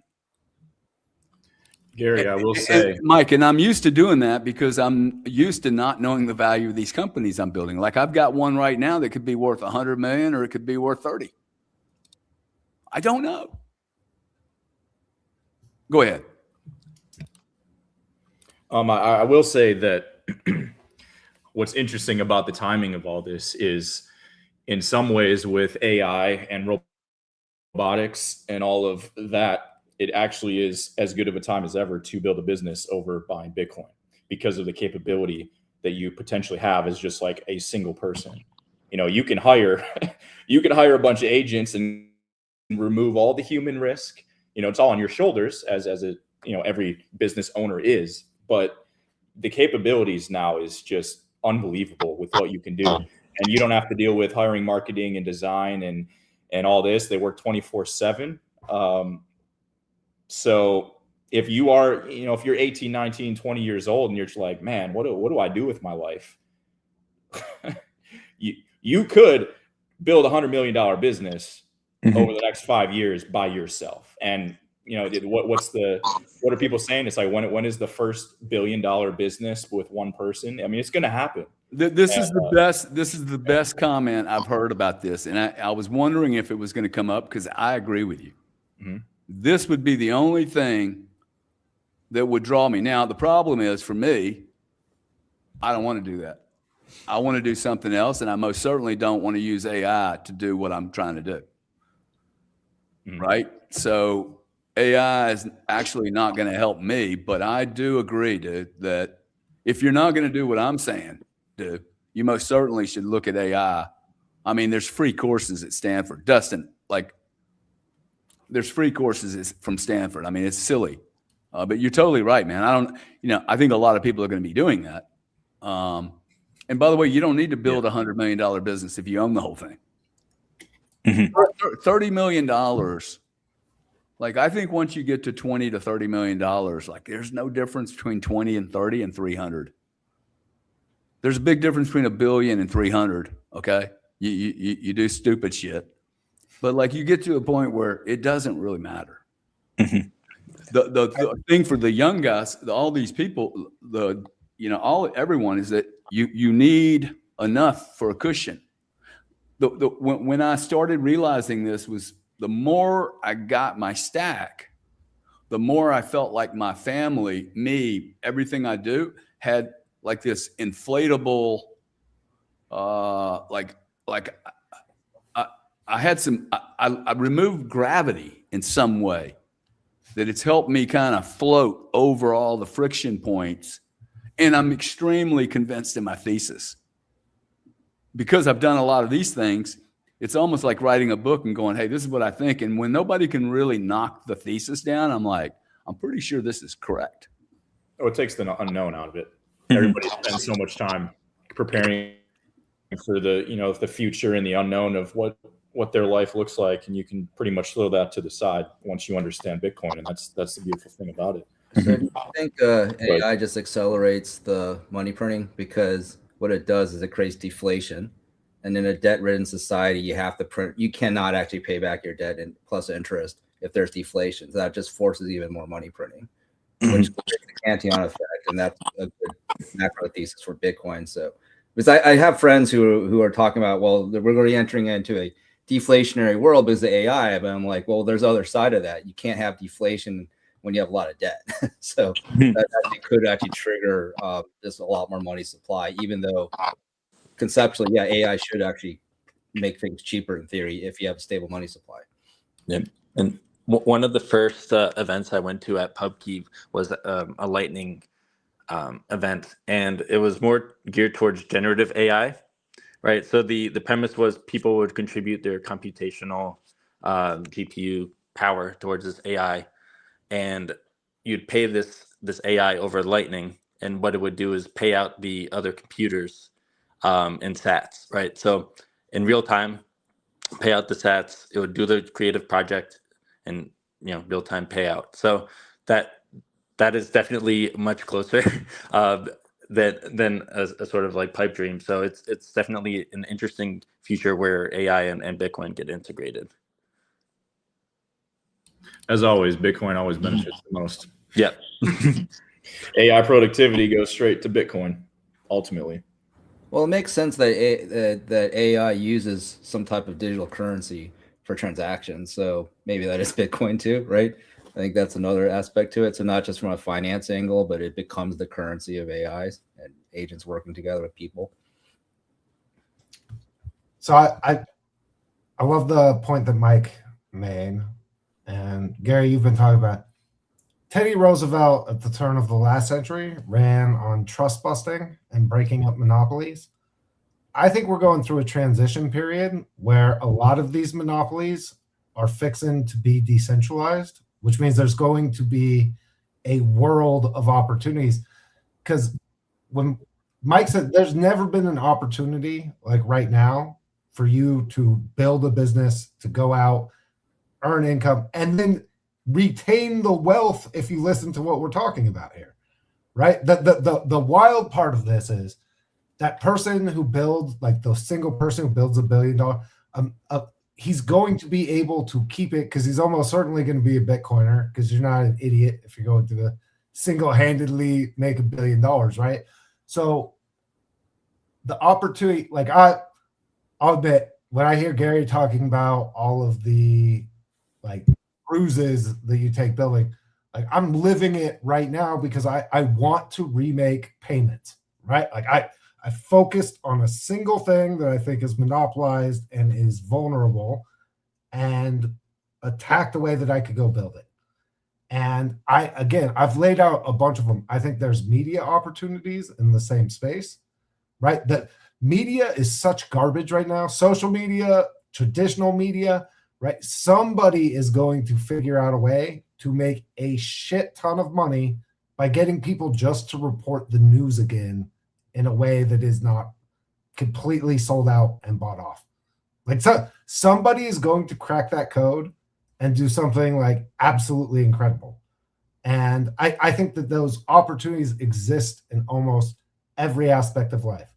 I think you're going to see food, right? I think we're going to see the breakup of the food, like the big agriculture of food, because they have done themselves in, and AI like it so that they can't hide from their corruption, right? The fraud and corruption in all of these big monopoly industries, eventually they become bloated and rotted. It's just the natural life course, right? When you control so much of the market share, at some point, like you do dirty shit in order to increase profit margin. You almost have a fiduciary responsibility, let's call it, in order to like go outside the regular boundaries of the law, much less human decency. And I think we're going to get back to those areas. So I do want to say, go find an area, like we're going to see these transitions. Somebody's going to crack these codes and make multi-generational wealth and empires out of the opportunities that are going to be born over the next 5 to 10 years. And don't be afraid to go after it. And if you get it, just know where to park it so that you also get to keep it. Like that's the other wild thing about it, is you could have, when you talked about the life insurance policy for $52,000 your mom gave you. Like I kept thinking about, just imagine that you were in the 80s, you went through all the shit that you have to go through in order to build something that's big, right? Like all of the meetings, all of the attacks, all of the lawyers meetings and compliance and contracts, right? All of that nonsense. And you make it and they just deflate your money away. They bury you in lawyer hell, like backtracking through, and you end up in almost the exact same place you would have been just being a regular work. I think that the opportunities, and thank God for Bitcoin, because again, I truly believe there's such a community now of people with that revolutionary spirit, and it delivered a win against something big. Like when you go against one of these monopolies, right? People have just given up that there could be competition. The same way we've given up that you could ever have competition with the Fed and the dollar and inflated currency. And it was a mindset shift that is just as important as all the gains that were made. And I love to see people I know a lot, the great thing is, right? Like I love how bullish Gary is, but I know that Gary invests in all kinds of things, right? If he believes it's revolutionary, if he believes it's got a chance, right? Bitcoin has afforded him the ability to rework what matters in what he's investing in, where I don't have to invest in Burger King and McDonald's and some bullshit. I can invest in somebody who's trying to make the world better. And if he fails, he fails. If he wins, we win. And because you have that level of comfortability, you're able to change some of your thesis about what you're doing. And I makes a world of difference. It really does. Yeah, I agree. I mean, listen, I wouldn't want to do all of this work, have this experience, and be wrong. Right? I mean, it's a little crazy. 67-year-old guy. Hey, look, I don't think I'm consolidated enough in Bitcoin. I think, in fact, I've diversified across this space too much. It's been a mistake. I would have had less headaches. And the more I look at it, I'm like, look, this makes no sense for people not to be pitching this hard as a core business. Because when you look at this business and you compare it against building one, risk adjusted, there is no comparison. I mean, not even close. Okay. So minimally, I'm not expecting people to quit their day job or, go double up their shift at 7-Eleven and start their family Bitcoin reserve thing. What I'm trying to do is have people look around and go, hey, what investments do I have right now? Where are they all? And why am I having all of this human error exposure when I don't have to? I don't care if you're in bonds. I have a lawyer that's 50% of his worth is in bonds at 4.5%. Now he's so old, it doesn't matter. But like I look at him and go, bro, you're just killing your family. You're committing a really slow suicide. Now, maybe he has so much money as a lawyer. What's that? You said he needs to learn about STRC. That's what he needs to do. Well, see, there you go. Somebody says cash flow is like, dude, go buy STRC. You get 11% monthly. But why would you want it? Why would you want it? So what, you're going to just spend the money on the 11%? That's silly.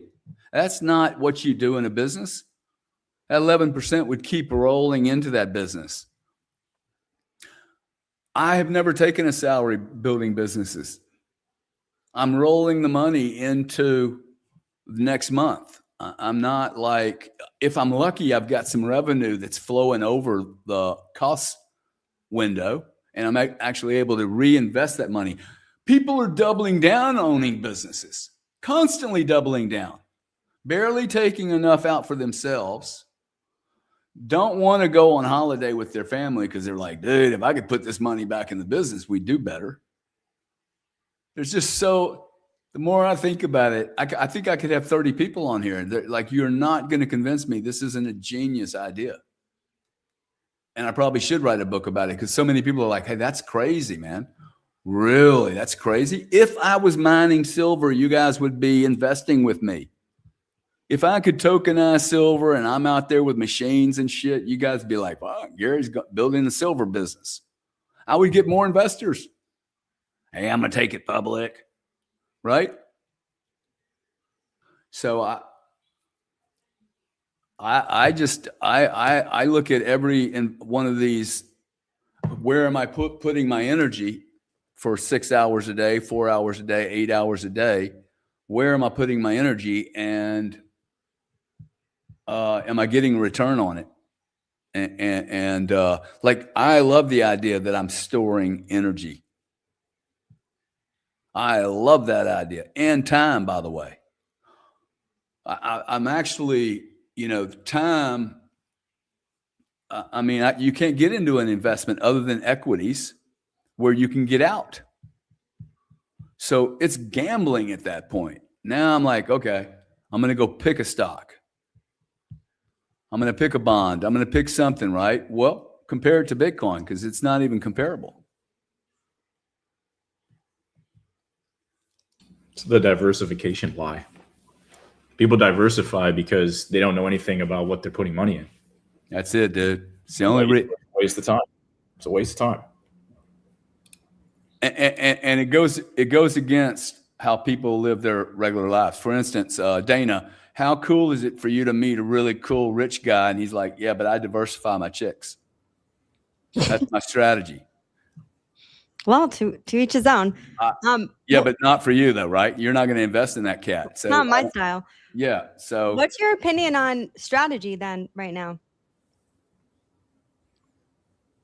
I think it's priced at 90 cents on the dollar. So look, I'm not selling my MicroStrategy. And the only reason I'm not selling my MicroStrategy is I have a lot of Bitcoin.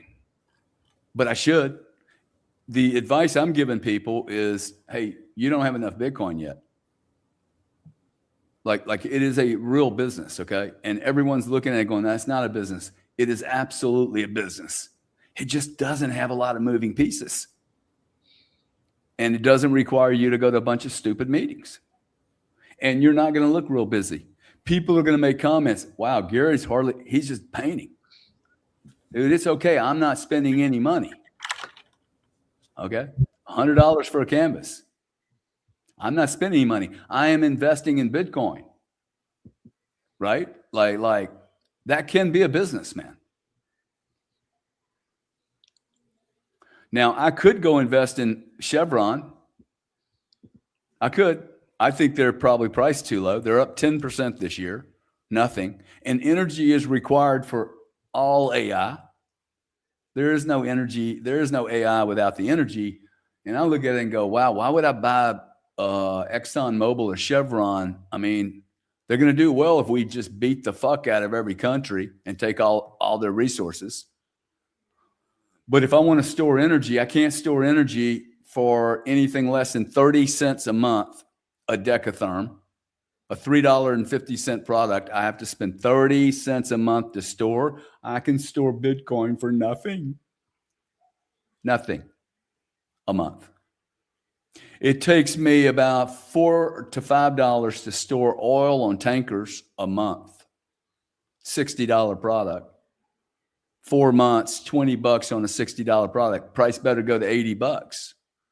By the way, I'm having to pay fees for all this storage monthly to some other company. It's not even my own company. When I buy Bitcoin, I'm storing energy for 4 to 8 years, and I have no holding cost except the time value of money. What was the opportunity for that money that I spent on Bitcoin to get a better return in 4 to 8 years? What was the opportunity? I don't see a better opportunity than, and I only use a 12% yield. I assume it's 12%, and I'm fucking tickled pink. Okay, like tickled pink with a 12% guaranteed return over 8 years, compounded. That's 8 years times 12%. That's 100% plus, right? Shit. I think you'll do a little better than that, Gary. But but see, I use a really low number because I'm not getting out of a private equity deal in less than 8 years. If you sign up with my brother, you're in for 10 plus 10. If you sign up with Dan Tapiro, you're in plus 8 plus 4. You know, always liquid is the optionality of that is always good. People don't value that properly. I mean, people come to me all the time. They're like, why don't you get into real estate? Why don't you buy fast food restaurants? Why don't you buy gas stations? Why don't you do this or that? I'm like, why? Give me a compelling reason why I would want to do that.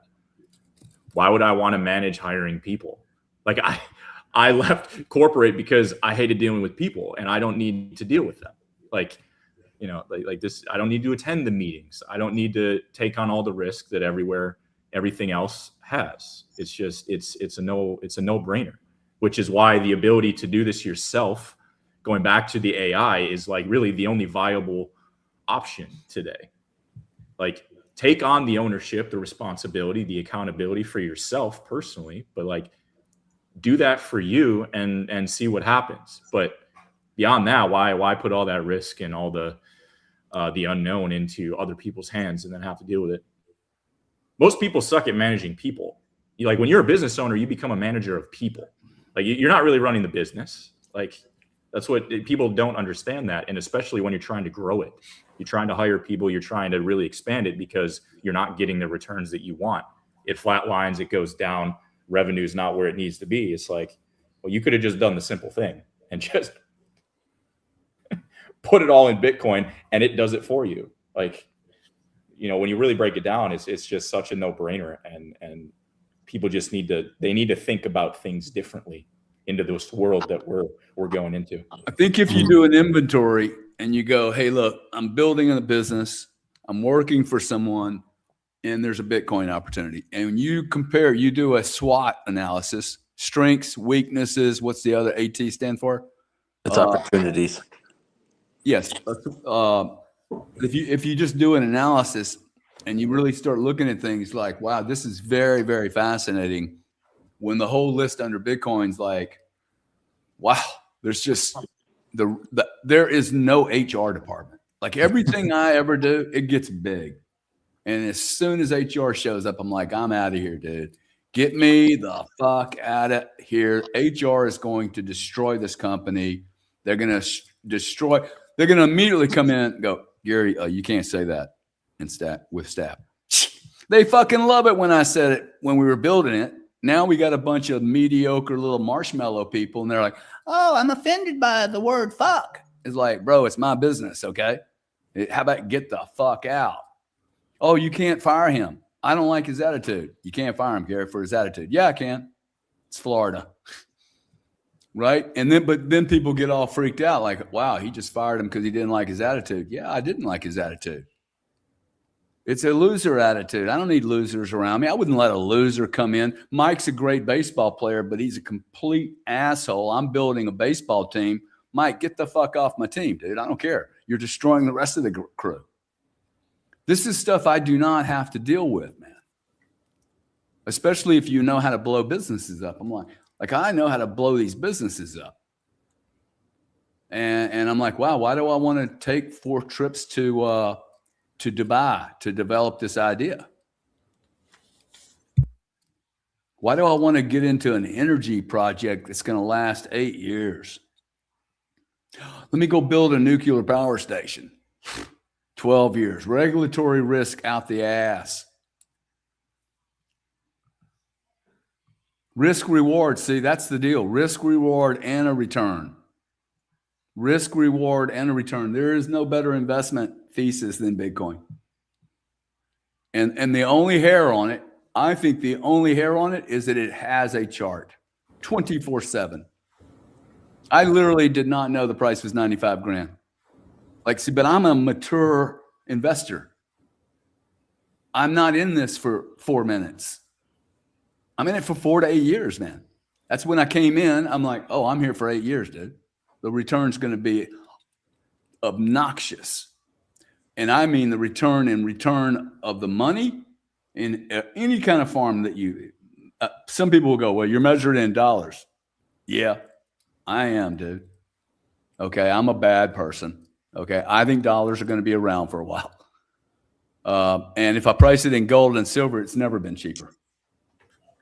Whoa, you're not hearing anybody say that. Oh, look at what gold and silver is showing. The Bitcoin is cheap as shit. That, see, to me, everybody makes, oh, wow, Bitcoin's not keeping up. Dude, get on your knees and mine some fiat. Dude. Exactly. It's not keeping up. That's an opportunity. Like even the Bitcoin people go, some of you are sitting here fighting this. When people figure this out, dude, like you're going to start looking at, I really do believe people, this is a very small industry right now. Very few people are getting, oh my God, this is an 8-year play I cannot replicate anywhere. Including, by the way, owning a home. Okay? Which 90% of the people on the show will be like, oh, wow, I own a home. Well, maybe you should look at selling it and renting and buying Bitcoin. That's one. All your treasuries, all your bond notes, some equities. If you own Philip Morris and it's paying a 4% yield, dude, you can go right into STRC and get an 11% yield. You're in Bitcoin now. I'd rather see somebody do that than own Philip Morris stock or Raytheon. Yeah, it's sad that Joe left because his company, you're actually able to use home equity to get Bitcoin. Yeah.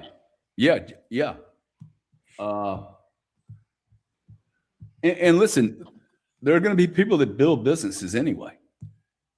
I mean, it's cool. I do, like I have a lot of skills because I built a bunch of businesses, but I didn't have the opportunity of Bitcoin. And when I did, if I look back, when I first learned about Bitcoin, had I dumped all of my, if I'd have really understood it, but I didn't, had I exited earlier, I would be worth a lot more today.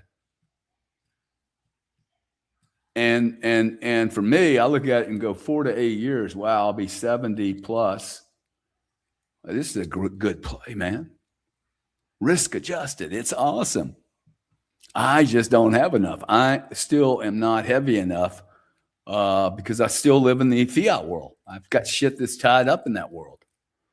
So I just wanted to share my perspective because you're probably not going to, no one's going to trust some Dylan LeClaire young guy to come in here and go, hey man, Bitcoin's a core business, right? An older guy sitting here and I've built so many businesses. I'm like, wow, this is unfreaking believable. I really cannot believe I'm still able to buy a 5-digit Bitcoin.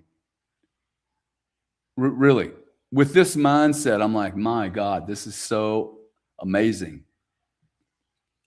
And I just want to repeat the amazing part. It's not the return. It's the lack of risk. And everyone talks about Bitcoin as a risk. And I'm like, what are you talking about? Okay. Volatility does not mean risk. It means it's volatility. And by the way, I don't even think the volatility is great. Volatility is boring the fuck out of me. I think volatility is it's abnormal, in fact, especially with gold and silver. Yep. And with institutional money now in the market, like the traditional bear market at around 40% is less devastating than, the 65 and 70% bear markets of the past. So it's, it'll be much more subdued and, the buying opportunity is tremendous right now. Yeah. See, and I hope you're wrong. I hope we get another 70%. I'd See, be happy with that.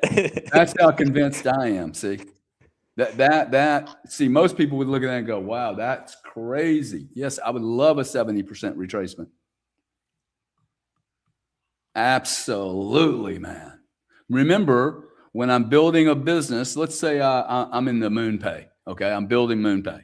What's MoonPay worth today? What's Chainalysis worth today? They raised $8 billion, dude. You can't exit Chainalysis if you wanted to. What's it worth? You're going to have to go through the secondary market. If you're a secretary holding Chainalysis stock, you're going to have to go in the secondary market. It ain't 8 billion or whatever they raised.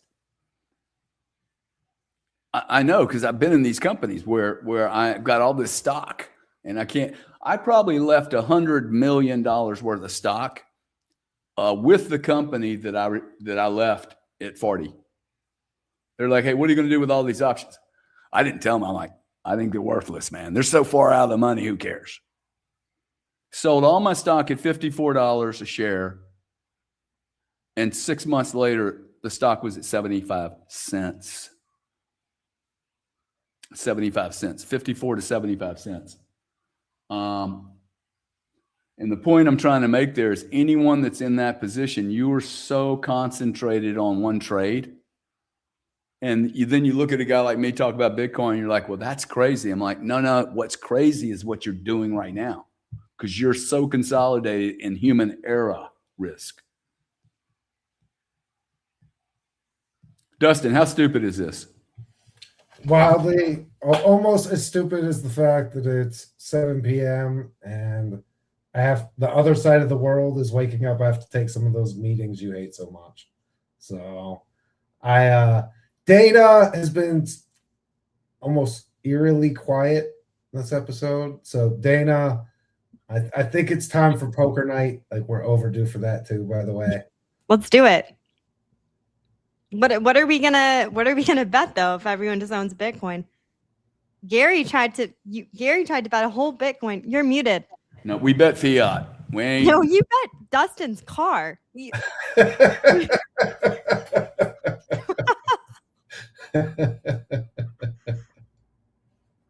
Oh, Gary, you're muted again.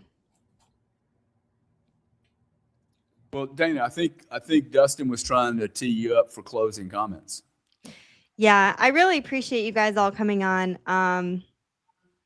You've all given me a lot to think about, actually. So that is what I've been doing, is thinking. Make sure that everyone follows everyone here. We do Cardone debates every Tuesday at 5. So, what's your handle on Twitter? Hey, what's our topic next week? Don't we have a cool topic? I forgot what it was though. You came up with it. I wrote it down. You don't remember either, huh? I don't remember off the top of my head, but I'll post it tonight. Well, while you're thinking about it, can I say thank you to Normies, Mike Muntz, Song, Dustin, and you guys follow these cats. They come here, they give their time free. And look, it's not a heavy debate thing. It's actually a conversation that I'm not trying to be right or wrong. I'd like the audience to think about things. And I think these conversations offer an opportunity just to think about things a little differently. And challenge the thesis of what we do as normal.